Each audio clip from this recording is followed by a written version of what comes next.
The world leaders at this year's General Assembly all agree that there is a need to speed up the implementation of the Sustainable Development Goals. But UN Secretary General fears that some countries will not even be able to reach a quarter of the targets. This is due to the stalled peace efforts in some parts of the world, especially in the Middle East and Africa. Ban Ki-moon says the Security Council has adopted action plans, but the neutrality of the body is not respected by some countries.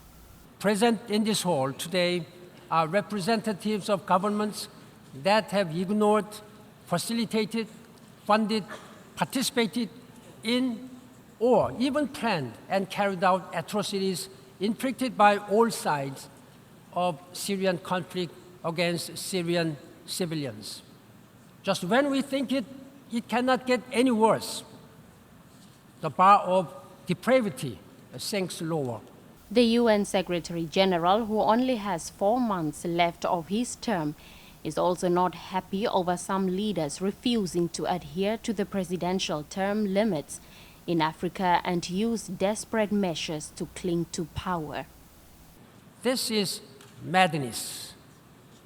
Replacing a two-state solution with a one-state construct would spell doom.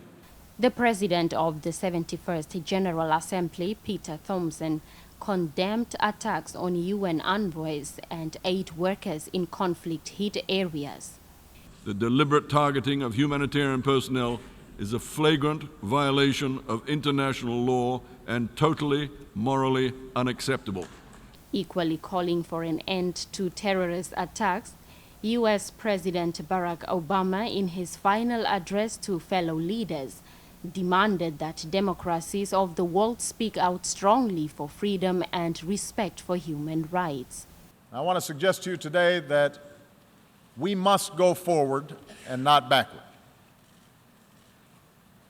I believe that as imperfect as they are, the principles of open markets and accountable governance, of democracy and human rights and international law that we have forged remain the firmest foundation for human progress in this century.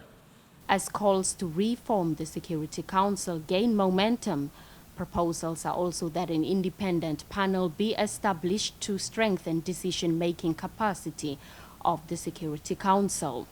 Blanche Correses, NBC News, at UN headquarters.